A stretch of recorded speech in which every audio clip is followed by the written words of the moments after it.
Welcome, friends, to another burning hot stove edition of the Cyber Mettle podcast. Hey, I'm following all the free agent stuff in different various sports lanes. So, hot stove it is. As always, we're here trying to, I think, dig into. It's going to be one of those, I think, uncomfortable conversations that we're going to have. And, but it's been at the tip of my tongue for a minute. Omar Sangarima, joined as always by Yeah, with Alyson Latham. Allison. Yes, sir. Yeah, I'll say, sorry, it's that day. It's all Hi. good. It's all good. Come on. It hasn't been just you and me for a while. So, That's you true. know, we Right. got to get back into our vibe and our flow. Exactly. But, our normal disclaimer as we get into this is though Omar is a cybersecurity expert and I am a lawyer. We are not your cybersecurity expert or lawyer for purpose of the podcast. But we're here to share knowledge, wisdom, stuff that we have. Oh goodness. This topic is something both of us have been discussing actively for at least a couple of years. And we are really seeing it come to a head at this point. If you look at the dialogue on LinkedIn, the working Reddit. Pretty much. Yeah. But if, even the one we both saw yesterday, right? Where somebody nailed this right on the head Hmm. and said, yep, don't come at me, but here's what's going on in the industry. And we're talking about the cybersecurity professional industry. I think people are really understanding it's not just I see a problem and it's a talking point, but we need to do something about it. And so with that, why don't we jump into today's topic? And Omar, I'm going to have you start this one off with a bit more specificity. So I know you like to call it, learning to do more gate busting versus gatekeeping. And I figured you could start from there and give a little bit about how you started when you first kind of started seeing the problem of not having entry level jobs in the cybersecurity industry and what you and your organization have worked to build through that. And then things that other organizations, let's talk about that as well, what they can do to also combat this problem after we, I guess, identify the problem. Well, here's it. This is one of those topics that's just been really near and dear to my heart, burning up for a minute. I met one of my closest friends in the industry. We had him on as a guest, Jose Toledo. I met him through teaching. That was one of those, we were both trying we were passionate about the subject. We want to teach, we want to upskill folks. And that's where the phrase really came from. One day, I think he said something slick and great and funny. And I was like, I got to match that energy. So, when we were doing intros to a set of potential career changers, folks that were getting education through their current employer, they wanted to take a look at cybersecurity. Back then, we're talking like 5 years ago now. This is nuts. About 5 years. I can't believe it. I've known him for 5 years. 5 years ago now, still very much the mantra in the industry was there's so many job openings. There's a worker shortage. There's a skill shortage. Come here and get rich. We can make all your dreams come true, like Pedro from Napoleon Dynamite. If you vote for me, Pedro will make all your dreams come true. And no, I won't be shaving my head, because my head's not that hot. Like, it's fine. I don't need to, again, deep reference to that movie. I love that movie. But But can we get you to do the dance from Napoleon Dynamite? absolutely, listen, I have too much natural rhythm. It's hard to like shut it off, I think is the thing. Like, I can't not clap on the proper beats. So it's tough. Really. It's Pay to see that on the outtakes. I'm just right. saying. In terms of, yeah, On the YouTube, stay on the tuned for the Patreon end. or something, right? Where it's like additional subscribers can get to see me try to hop around on one leg. But it's it's this topic of, and it's marketing, dark arts, black magic, in my opinion, to, I think, supplement a lot of the snake oil salespeople that come in and say, if you take this course, or if you do this stuff quickly, or I have 6 steps to get you 6 figures or whatnot.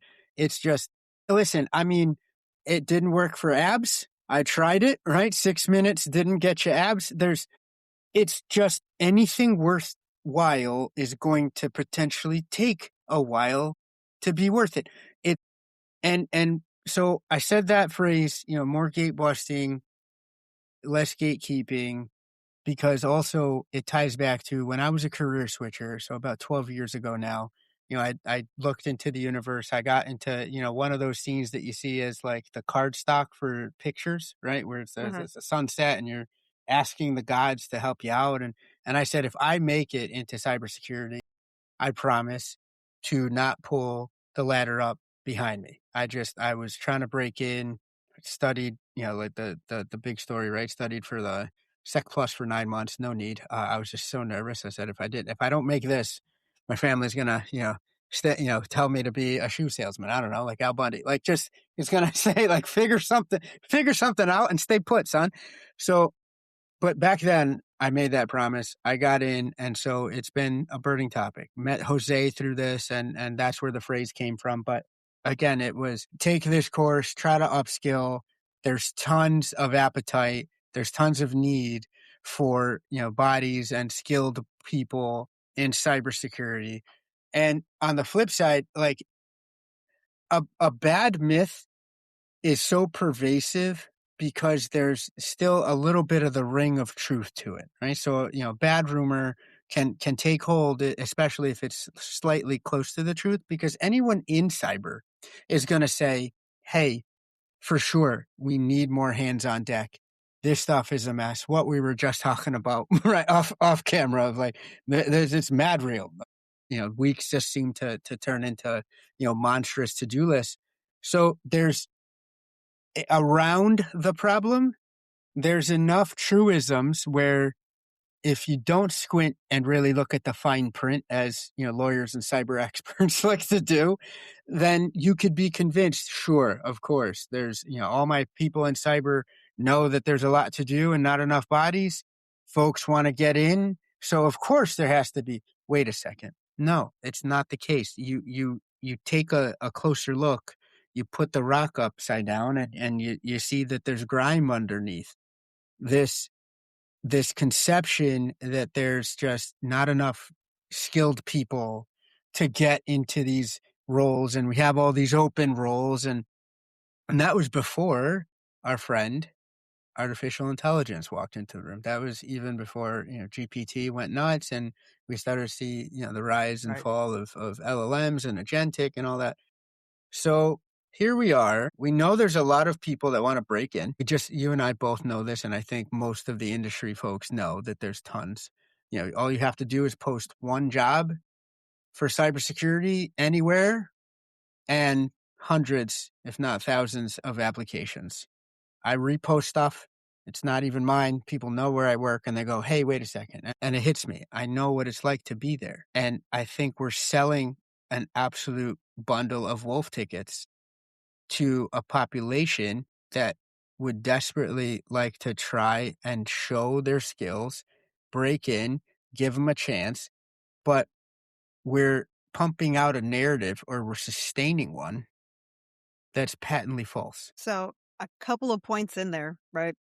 I in December spoke with a good friend of mine who does hiring, placement, Mm-hmm. recruiting, that kind of thing for cyber jobs specifically. And big companies come to him because they trust that he makes sure that people are trained and that their Mm-hmm. skills really do meet what they're looking Sure. for, because they don't want to spend the time and money bringing somebody on board who can't do the work.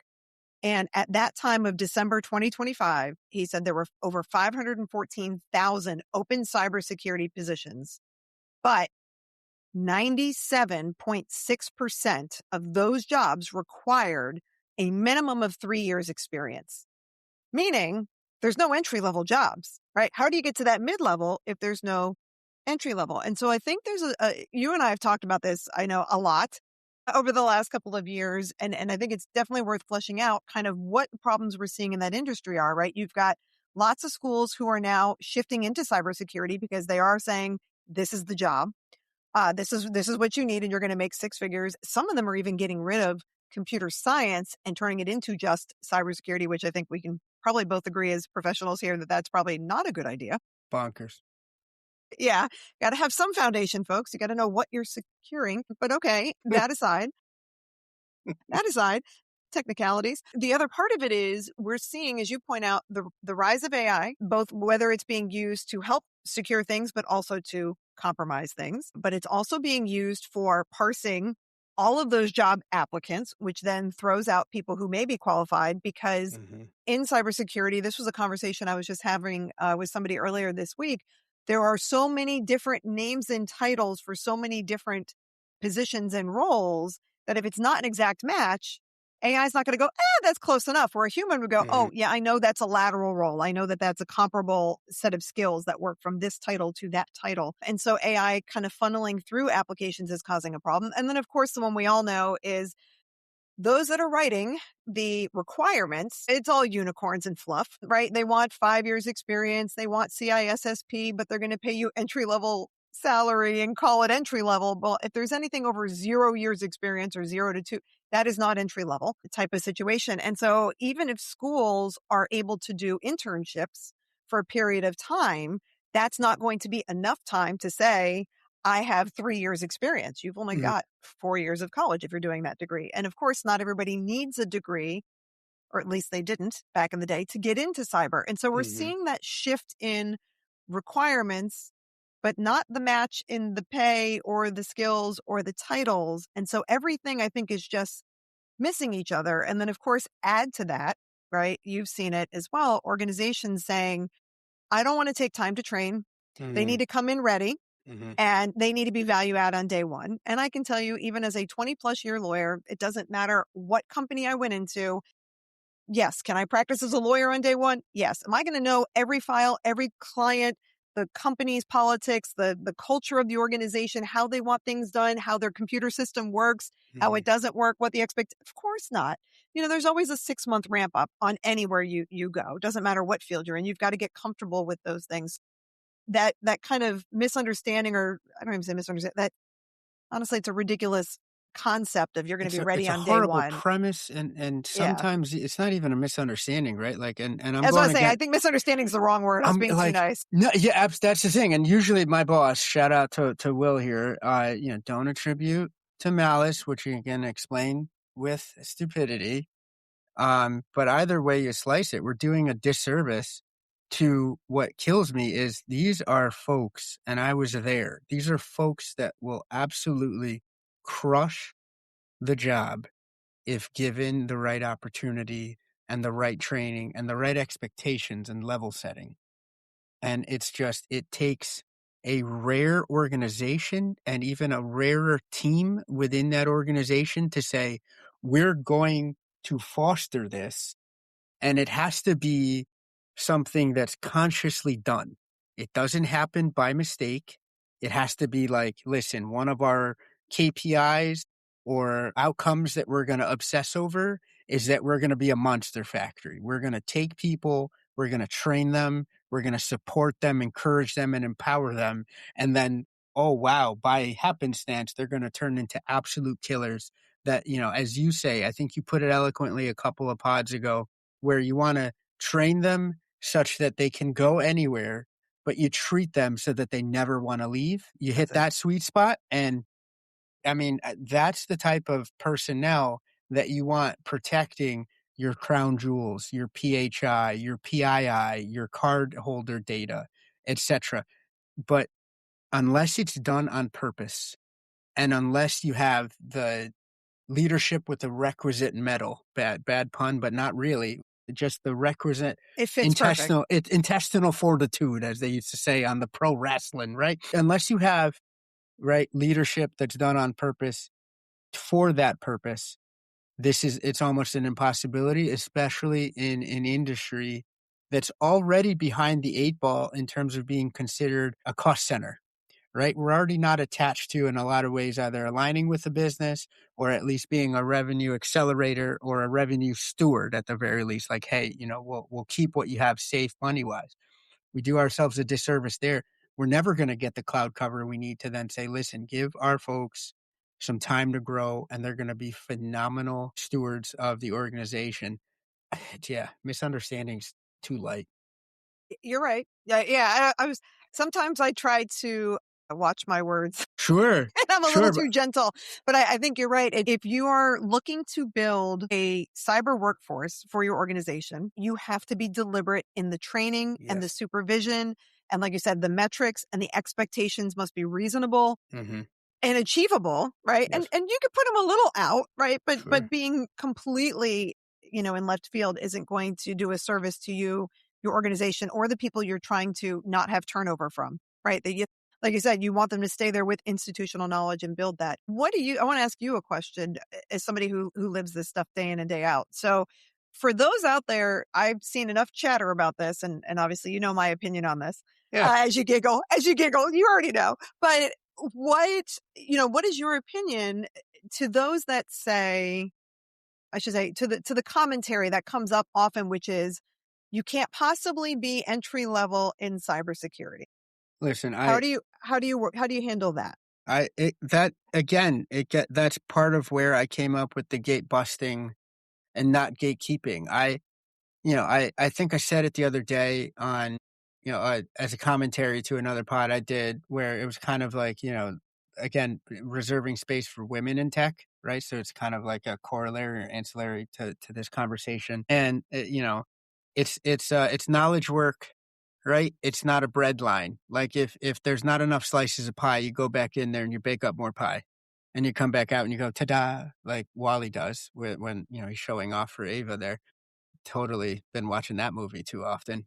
Can you tell? It's There are worse movies to watch with your little. for sure, of course, right? And it's Oh yeah. and yeah, and I said it was Talk the about a one that cautionary tale that none of us are heeding right now. that's what, honest to goodness, Just saying. and but my wife's like, I don't understand because it was my favorite, and then I think I said that, and of course she's like, okay, now it's mine. And she's like, I don't know what it says about the two of the three humans in this house love a dystopian tale, like for more than anything. But I said, well, you know what you married, sweetheart. But right, and so, but you put it out there, and it's really just understanding exactly like where you can craft value and what needs to be lines in the sand. And I think, as you said, the requirements and the fit for purpose and the general mindset, it's all just ships in the night passing over. There's no consensus of sitting down with the hiring manager and the HR department and going, let's craft something together that makes the aperture broad enough with guardrails where you're going to not exclude a potential, gem field of, or gem mine, right? There's no fields unless, I don't know where I was going with that, but like a potential surplus of amazing talent that's going to read these wish list descriptions and Mhm. go, no way. And it's almost like, it's false scarcity.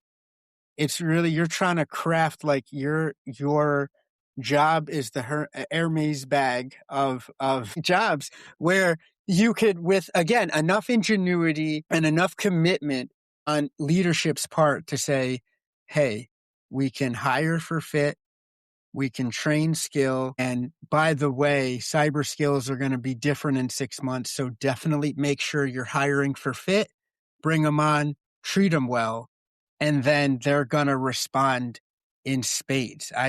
It's baffling to me why really it's the meme that we all see where it's the person on the bike and they put a stick in their own wheel and then they fall over and they're like, look what happened to me. How did this happen? Well, you did it to yourself there, Haas. That's right. I That's just right. don't, it baffles me. And I get passionate about this because it's also then leading to organizations that are a lot less secure than they should be or could be if they got their heads out of the collective clouds. I'll try to keep it PG. I'm trying to watch my I words was as going to well. go with sand, but Sure. I'm with you. Somewhere between the top and the bottom, Of course, somewhere where it shouldn't be. Your head is where it shouldn't be. somewhere where you're going to lose oxygen. But you have a situation, then why would we do this to ourselves as an industry? And then keep perpetuating the mythology and the falsehoods that turn great people away. Because it's fun to have a scapegoat, Omar. Come Yeah, on that's now. real. A That's lot of truly what it is. organizations need a place to. It's true, right? Something went bad. Oh, we're going to blame the cyber department. Well, okay, who put that together? Yeah, You did, but nobody wants yeah, to take that responsibility. So not at all. for those Where do you see as a practitioner those areas that you can start people as entry level in certain areas with supervision, with Mhm, guidance, and with training? And I say that so I come from that background as a mhm, lawyer. mhm, And when I started, as would any lawyer, right, you can't just, okay, go be a lawyer, right? Law school teaches you how to think like a lawyer. The bar exam teaches you how to memorize and spill out garbage that necessarily isn't everyday practice and isn't what you learned in law school. And then everyday practice is like, oh, that's a whole lot of things no one taught me, right? As you go, including how to run a business and all of those things.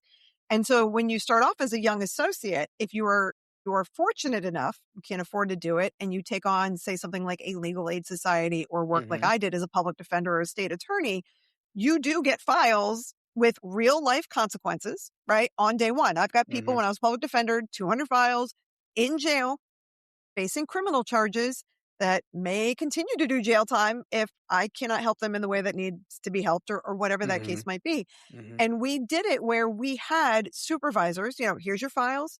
We had lots of training. They came in. Here's what you're going to learn how mhm, to do. Here's how we do the system here. Here's it, whatever. But then when you try the cases, you bring your supervisor in because that's, the put up or shut up time. Let's see what you can do, but let's not harm the other person. Let's make sure we're mhm, protecting the goods as you would in mhm, cybersecurity. And, try your cases with that guidance, with the trial partner, with the supervisor, with an older attorney, well, a more experienced attorney, we'll say, right? And whether that's 1 year experience or 5 years experience, it's someone else with experience who has been doing it enough to share, like you say, the gate busting and let me mhm, show you how to do this. Let's do it together, mhm, a kind of mindset. And you learn on the job. And being a lawyer isn't like, one of those jobs where you don't have great responsibility, right? We're the keeper of secrets. We help either businesses shut down or get established. We sure. help people with their estate planning. And if that goes wrong, that's a lot of litigation and money and time and energy spent.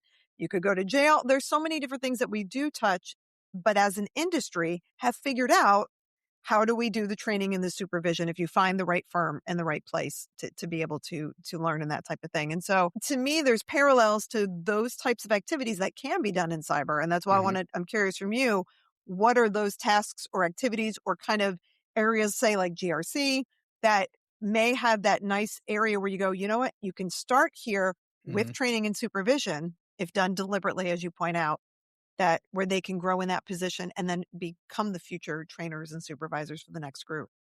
I think GRC is uniquely suited to be that beachhead. And what I mean by that is, I'm a living proof. I'm a career switcher. I came from sales, right? It's 12 years at this point, but again, started from financial advising, customer service, started with an MBA, really, and learned as I went, but made the switch. My current team here, we have two lawyers, essentially a data scientist, doctor of psychology, one person who's like more quote unquote normal that spent time in hospital workflows. So in the administration side of the hospital, he's invaluable for again bird dogging where we're going to go wrong and kind of right sizing what we're doing from a risk management perspective. Some classically trained cyber folks for sure, right? It's a mix. We're not saying throw out the baby with the bathwater, but GRC is that place where it's essentially you want it to be the place where cyber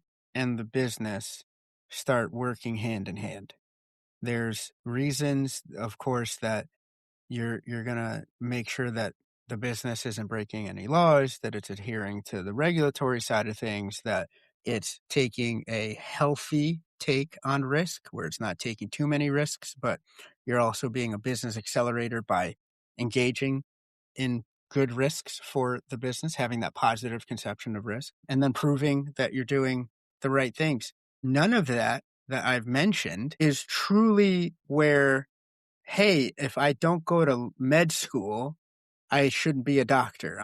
That's for sure, right? You should learn how to doctor. And even in that profession, there's now years of, I want to see you do it under the supervision of more learned doctors. Sometimes, like you said, could be a year more, could be 5 years or 10 years, depending on attending or fellowship sort of situation. And then there you go. That makes sense. But they're even adding fellowships in that arena to get, again, more hands on work and knowledge.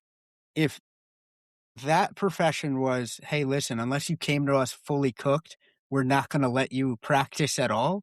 We'd There'd have be no doctors. there'd be 6 doctors around, and That's right. and they'd be able to charge whatever the heck they wanted, but then we'd be a lot more sick people and dying people, and our quality of life would go down. Well, hold on, doesn't that sound like, with all the breaches that we hear in the news and just exactly our privacy just going out the window, the GRC is that place where, as long as, and this is, I think, where truly I'm going to start taking the blame, I think, in general or on behalf of leadership side of the house here, unless you have an actual scoped out, this is what we do day to day, or this is what we want to get done with this role, then of course you're going to want someone to walk in off the street and be a ready-made superhero because you just haven't done the work as a leader, the work as a steward for the organization of saying, listen, this is the lane that I want to have the person join the team in.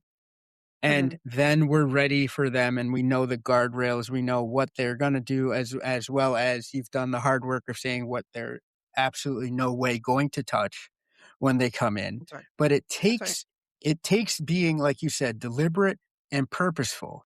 And in a lot of cases, I think that, and again, this is just a vicious cycle because there's not enough time for leadership to take these cycles to sit there and go, hey, let's plan this out. Let's think about this, because they're short staffed, because they have a terrible intake process, or they don't want to take risks, again, positive risks on newer, true entry level people to come in to the pipeline. And then you're just out there chasing these mythical unicorns, or you're letting, again, untrained. I'm not trying to rag on HR, but you're letting, folks that shouldn't be the sole writers of these job specs pull stuff from the internet and then say, here you go.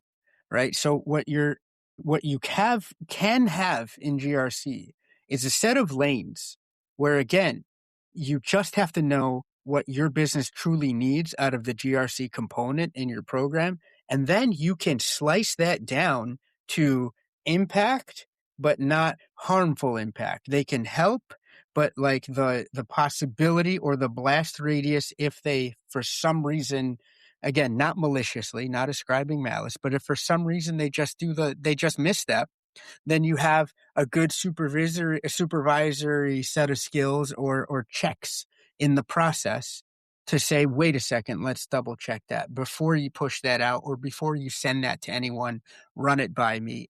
But again, I think it's perpetuated, Alyson, by folks sometimes in leadership that themselves weren't given that grace to learn then the things about being a leader with guardrails and moving on up the chain there. So I think what you have to create is a lane where folks can get that hands-on experience, right, in a safe setting, to then prove that you can walk the talk that we're pontificating about here. At least I'm doing the pontificating. I'm getting fired up about this because it's the thing. I was tired before we started talking about this, wasn't I? And then now, like, I love it. I love when you get amped up, and that's why I love this topic, because it's something that we have talked about passionately, funny enough, separately, and then together. And it's absolutely important as we're seeing people not get jobs. I mean, we started this conversation, I know I did, with people. I went back and looked at it at least 2 years ago. And that's only when I got in the industry. It was like 2.5 years ago. And I remember being at a conference for one of the certification companies who won't be named, but at this big conference that they put on every year.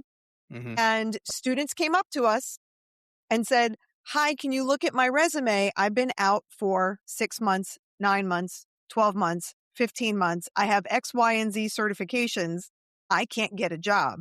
And I was like, well, that's super odd. And it was people that had transitioned, but they had gotten the degree. They had taken all the certifications. They did all the things, but couldn't get the hands-on experience, right? And that's when the conversation started. And then I started talking to universities about, well, what are you doing to help the students with this process? And ultimately, what it came back to over conversation is really the industry need, like you said, take the stick, put it down, don't stick it in your tire wheel, right? Stop trying to go rear over tea kettle. Like, let's not, like, like cause our own problems. But that is where it's we're not going to do it. We don't want to train, or cybersecurity just doesn't lend itself. And if doctors can figure it out, if lawyers can figure it out, this is an industry that needs to be able to figure it out. Right. And we don't say this just hypothetically. So I'm going to kind of shift a little bit here. Right. And so share, as I stumble through this, a big announcement. So this is something that Omar and I have been working on with a board of directors. And what we're about to announce, funny enough, is something that honestly had been discussed for a couple of years, but didn't realize what it was. We kept talking about the issue that we are now articulating here with a lot of thought and with deliberate, how do we fix the pipeline problem, right? It's not a skills gap. It's not certification lack. It's, how do we get real experience for real people so they can get the jobs, right? If the companies aren't going to change their job descriptions, you can't get to mid-level if you haven't had your entry level. So how do we fix the pipeline that doesn't exist? There is no pipeline. Like it's literally like Mario Brothers came by, pulled it up, and removed that section from 100%. education or transition to mid-level job at entry-level pay. That's a whole nother conversation. Companies. Yeah. But so this is a conversation that had been ongoing. And prior to me leaving my last position, I had met with some folks here locally in Central Florida. And we kept having these conversations of how do we help these students? How do we get people into jobs? And a couple of days after I left my position, it was like, I know the answer. And so we reached out, and it was, look, we have Legal Aid Society, and we have the Public Defender's Office and the State Attorney's Office, and people go there to get low or no cost services. They are legit, real services in the field for law. You're getting a lawyer, and young lawyers can come in and get the experience and actually handle real cases with real consequences for real people who need real help. And they get paid real money. None of this, you should keep working for free. Let's play on open source and see how you do internship stuff. Like, show me what you're doing on your GitHub. Okay, no, let's pay people for the services they are providing. You wouldn't ask the performers to come perform for free, right? The same thing, lawyers, doctors, cybersecurity folk, artists, insert career here, right? But pay these people to do a job. And I'm like, why don't we create essentially a legal aid society, but for cybersecurity, where we offer low or no cost services to nonprofits and small business qualifying businesses that are minority owned, women owned, veteran owned, that fit in those particular groups, that also work with critical community services where if they go down, it's going to hurt the community as a large, and make these services affordable and make real jobs where people are getting the real skills and they're being trained and supervised to do it. And so we're actually doing that. So this episode is not just about talk and us pontificating. Omar and I are part of a brand new organization. The website should hopefully be launched sometime next week.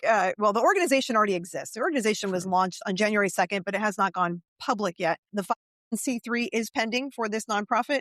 The website should go live next week with a full press release, courtesy of the podcast already, right? It is Cyber Mettle. There we go. There it is. Nice. So Yep. Cyber Mettle, as you can see, we're fixing our little pipeline here. What is amazing, and I'm sorry for those on the audio, I held up we have our little brochure. And you know what? I can put that brochure link in the video description so people can access it and see. We talk about the pipeline and the benefit. We actually have a board of directors of 11 people, many of which are leaders in the cybersecurity industry, including Dr. Sangarima. There you go, Omar. Listen, thank you. Including Omar. Yeah, no, but it was a lot of people that I have been lucky and fortunate enough to meet with over the last couple of years in my last position and talk to about this issue over and over. And it was like, what are we going to do? And it was like, here's what we're going to do. And everyone went, yes, we're going to do that. So we are excited. So, there's the landing page right now, but check back in a week or so at Cyber Mettle, METTLE, all one word, .org. We are dedicated to inspiring, hiring, and training the next generation of cybersecurity professionals and helping community-serving organizations reduce their cyber risk. So we're trying to fix both the fact that we know so many nonprofits and small businesses here in our county and in Central Florida, and it's going to hopefully be nationwide, that have been part of hacks, who have had breaches, who have had incidents, or who are next in line, right, to be, because they don't have the budget, the understanding, the appreciation of the services to be able to do it. And we want to provide those services and create real jobs. These are not unpaid internships at this point. These will be paid jobs at entry level with training, with supervision, providing services, at least as far as initial assessments go, ongoing assessments, and really helping organizations figure out where they are, where are they trying to get going, and how do we help them identify what those risks, what the vulnerabilities are, what the risks are, and ways to help them become more cyber metal, as it were. I'm so excited. It's one of those things to talk a big game and be on the sidelines and not to discount that, because that sort of upswell is obviously where this was born out of. But it's a whole other thing to then say, listen, we have a through line or a mental vision of what can work. We've seen it as you say, in other professions. Why the heck can't we apply it here? The way you said, why would you want, you don't want a doctor practicing for free or a lawyer practicing for free. Why would we do this to other professionals? And it just made me think, of course I wouldn't, right? Like if I had something wrong and somebody's coming and going, no, it's free of charge, I'd be like, well, I'm going to die. Like this is, apparently this is it. This is how it ends. Or I'm I going to jail. amputated your toe, free of charge. Thanks. Awesome. I'm already missing the ear. Like I Thanks for the can't gangrene. afford, Gotta go. I can't afford to lose more body parts. Like gotta keep the ones I have. I'm at that age. And it's just, or hey, I'm going to jail, right? Let me call my family and say, I got into a bit of a mix up and this free lawyer is totally leading me down a terrible path. And also, as we know, I think both of us are pretty keen on this aspect as well. The prospect of unpaid internships or unpaid labor disproportionately really puts folks out of the game that cannot afford to work for free. And that's, again, another form of gatekeeping where you're then passing over a potentially stellar crop of folks that could be amazing at this job, but can't be messing around with no unpaid internship nonsense. Especially if they're going to those expensive schools Absolutely. and getting degrees and now can't get loans or are limited in the amount of loans. And even then, when they get out, what happens? They give you a 6-month grace period if you're lucky before your loans start kicking in? I think the biggest thing that runs in my head, and it was stark for me when my sister's kids were going through school and coming out and all that. I don't think right now, with what I was bringing to the table 12 years ago, I'd be able to break it. Just hard stop. And I was one of those who, before having the job, I said, because in my family, education's a silver bullet. So of course, what did I say? I'm going to get in the middle of a master's for cyber, get as many certs as I can humanly get my hands on. I didn't let that go, right? We're working on it, small baby steps. But back then it was everything I could. I convinced my now wife, like it'll slow down.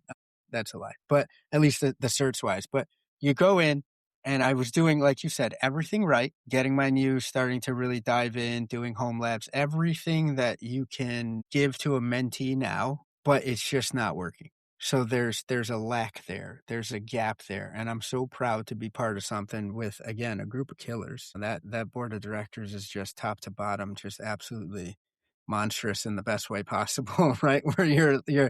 it reminds me of like the All-Stars, or they're facing the in Space Jam, right? Like, wait a second, like Yeah. we got the dream team here. This is amazing. And that's aging myself and where my head's at. And that want to contribute their time because they all I think are fed up of an industry turning into something that it wasn't when all of us in our respective journeys hopped in to this stream and this timeline.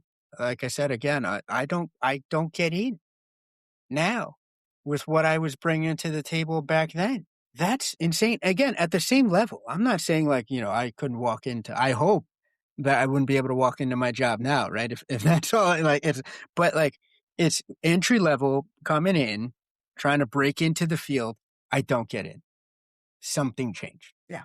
And not for the better. No, and it's not been I mean, the that long. companies can't. Yeah, no, it's not been that long, and companies aren't benefiting from this. They may think financially on the short term, but And people's privacy, and now, as with some of the guests that we've had on recently, and just the thoughts that we've had, critical parts of industry, food, water supply, healthcare, heating in the winter, and in those months there, it's not getting better, and we're turning people away that want nothing more than an opportunity to say, train me up, I'll get after it. put me in, coach. Yeah. How do you not? Right. That Like you say, hire for fit and then train and period. treat them well. Period. And they're Right. going to be some of there's folks. Yeah, it just baffles me because it stands as such anathema to like where my head is at here, and just finding those like-minded folks. But again, with that bend towards practicality, which is what I'm so proud of. It's just, and it gave me a sense of, it came together so quickly where it's almost like everyone was like, yes, right? Each and everyone brought Everybody their was in sync. pieces. That's Mhm. right. It was like a clock. It was like one of those German cuckoo clocks where everybody you have to have the right Yep. cogs in the right Yes. places. Yep. And it just came together so quickly, and not because it was rushed, but because it was ready, and it's Yes. ready for this time period, Yep. and it needs to happen. Yes. And that's why we didn't announce it right when we filed it, because we wanted a website and we wanted to get our 501c3 pending with the IRS so that people can make donations to the organization should they want to. We'll be talking to big companies and foundations and those types of things to get it up and running, because it needs to be funded. It's a nonprofit. Sure. So that we can hire entry-level people for real salaries with real benefits. It's not going to be, oh, come do free labor and then you stick it on your resume. No, we want to hire you as an entry level and train you. And with the idea of, we're going to give you roots and wings. So unlike a big company that wants to train to keep you in-house, our goal is to train you so that you get the skills, and you will be you'll be highly competitive in the market, not just because you have numbers of years of experience, but you're going to have very much real experience that you've been trained by other professionals in the field who have decided, no, you're not my competition. You're my colleague that I want to work alongside. Absolutely. Just bake more pie. This is not, Bake more it's not pie. a zero-sum game. We Correct. don't have the Gordon Geckos of the world here running, which seem Cyber's to not be going away. It's And not. especially when you blend in AI security, there's plenty more to do for the right amount of bodies in the right amount of places. It just is. And it's, like you said, we're seeing people saying, I don't have enough people on my team. We also don't have the right number. And so hopefully this will start a very big shift in the industry and lead the way for, here's how we can do it, and we're doing it. And now you can do it too for your organization, except you get to keep them in-house. Should you want? I mean, we're happy if someone wants to stick around at a nonprofit and keep and train the next level. We're good with that too. But we totally get it if they're like, I want to go work for Google. Listen, please no do. one will be prouder than us. That's right. To see that and to see the lasting impact. And finally, we can reinvert this weird cycle in the industry where we're not eating our young anymore, or we're not just closing down doors and we're not killing opportunity, because eventually, as I've said on a couple of different times we've sat together, that's eventually going to be the death of talent, period, in this industry. If we don't get on another timeline here, if we don't get on another path, because where the heck do our mid-level, senior level executives and leaders come from? The sky, the ether, our imagination. We're cannibalizing ourselves. That's we're absolutely, completely feasting on our own pipeline for nothing other than short-sighted, I think, like appeals to truisms where, sure, yeah, there's a skill. No, it's utter nonsense. There's people there. There's skills that we can impart. What the heck is going on? And that finally having a focus for that, I think, discord in my gut, that angst of what are we doing here is something I'm just deeply looking forward to contributing to. I cannot wait for this to kick off, and then we start just changing the industry. I'm very much looking forward to it as the executive director, and I am honored and beyond thrilled with the fact that you are so much part of this, that the people on our board of directors, that are joining us on this journey and Wild are board. very involved. Yes. It's a great board. Everybody's going to be featured on the website. So please, when the website is up in a week, check them all out. And if you want to know more about any of this, I know I have posted my recent Hiring Up newsletter was Mhm. all about how to create these types of training sessions. It was no secret of what we're building here. This is not a big secret. Just didn't want to send people to a website that didn't exist yet. That's all. Sure. Yeah. And have our ducks in a row. We want to be Mhm. ready to go, so you know that we weren't just an idea or a theory, but no, we mean what we say, and we are going to do this. And we are doing it. Yeah. We're not vibe We've coding. already raised. No, We're not we're vibe definitely not coding a vibe coding. solution. Right? We're No, just not like, yeah. no. Yeah. In fact, we've already had our first. We've already had a couple of companies offer large, significant donations to us.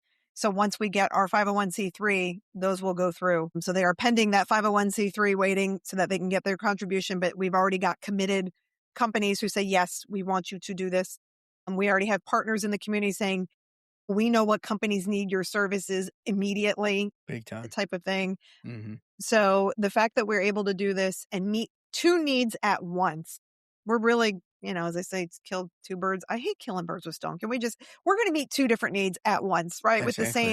With the Dual same purpose. solution, dual purpose solution. And the board is amazing, and you guys will be able to check it out on cybermettle.org. And I'm going to shift a bit, but not really shift. So why don't you share with the audience that if they want to learn more in person, where they can find you coming up next? I'm super excited. It's one of those things where, again, right? Parts of my career, meeting folks like you, meeting folks like the folks on the board, some of my heroes that I'm getting to work alongside. It's pretty trippy. This is kind of in that vein where, you know, being obviously a fan of NIST, again, probably should have had that I Heart NIST shirt. Again, a second lost opportunity here, but I'll get it right. And maybe I wear it to the event. But the NICECon is happening in Philadelphia end of May, beginning of June. That's always, a long-term affair because they have, obviously, the National Initiative for Cybersecurity Education out of NIST just serves so many different pockets of this overarching need that they need to put it on for a few days. It's not like we're just trying to get more vendor swag sold, right? No knock on those types of events, but this is this is something that's absolutely deeply needed. So on a lark, I said, you know what, give it more gas. Let me put in for to present at this event.